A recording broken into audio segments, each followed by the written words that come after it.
எல்லா புகழும் இறைவனுக்கு. Welcome to home world. ஆன்லைனில் காட்டக்கூடிய இந்த பொருளை எப்படி செய்யலான்னு பார்க்கலாம் வாங்க. இதுக்காக நம்ம எடுத்துக்க வேண்டியது பிளாஸ்டிக் பைப்புங்க. மோப் குச்சியாக இருந்தாலும் சரி, இல்லாட்டி கரண்ட் ஒயர் போகிறதுக்காண்டி வச்சுருப்பாங்க இல்லையா, அந்த மாதிரி பிளாஸ்டிக் பைப்பாக இருந்தாலும் சரி, அதை நீங்கள் இப்போ வீடியோவில் பார்த்த மாதிரி கட் பண்ணிக்கோங்க.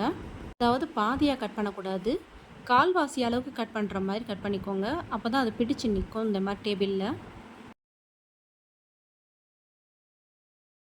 இப்போ ஒரு கேரி பேக்கை மாட்டி தாங்க உங்களுக்கு காட்டுறேன். இது எப்படி நிற்கிதுன்னு பாருங்கள்.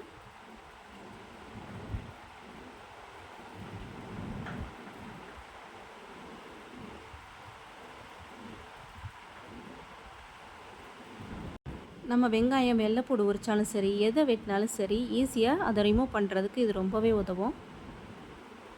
இந்த மாதிரி சேவி போடுறதையும் நம்ம அதிலேயே போட்டுக்கலாம். இது நீங்கள் கிச்சன் டாப்லேயும் வச்சுக்கலாம். இது நம்ம இந்த வேஸ்ட் குப்பையெல்லாம் ஈஸியாக ரிமூவ் பண்ணுறதுக்கு ரொம்பவே யூஸ்ஃபுல்லாக இருக்கும். இதை செஞ்சு பாருங்கள். இதை செஞ்சதுக்கப்புறம் எனக்கு திடீர்னு ஒரு ஐடியா வந்துச்சு.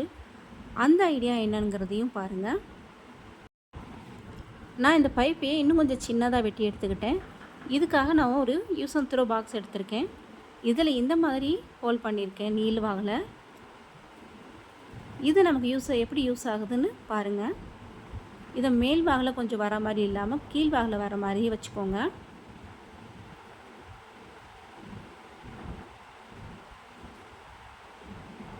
அவ்வளோதாங்க. இந்த மாதிரி மாட்டி விட்டுட்டிங்கன்னா இது நல்லாவே டைட்டாக ஃபிக்ஸ் ஆகிக்கிருச்சு. இது இன்னுமே சூப்பராக இருந்துச்சு. நீங்கள் அதே மாதிரி காய்கறி வெட்டியிருந்தாலும் சரி, இல்லை இந்த மாதிரி படிக்கிற பிள்ளைங்க, இல்லை நம்ம ஏதாவது வச்சுக்கணுன்னாலும் இப்படி வச்சுக்கலாம்.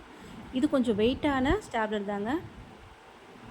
அதுவே எவ்வளோ தாங்குது பாருங்கள். இந்த மாதிரி நம்ம ஸ்டோர் பண்ணுற பாக்ஸாகவும் இதை யூஸ் பண்ணிக்கலாம். இது மாதிரி ஆன்லைனில் வாங்கக்கூடிய பொருள் வேறு என்னென்ன உங்களுக்கு வேணும் அப்படிங்கிறத கமெண்டில் சொல்லுங்கள். இது மாதிரியான வீடியோக்களுக்கு நம்ம சேனலை சப்ஸ்கிரைப் பண்ணிக்கோங்க. எல்லா புகழும் இறைவனுக்கே.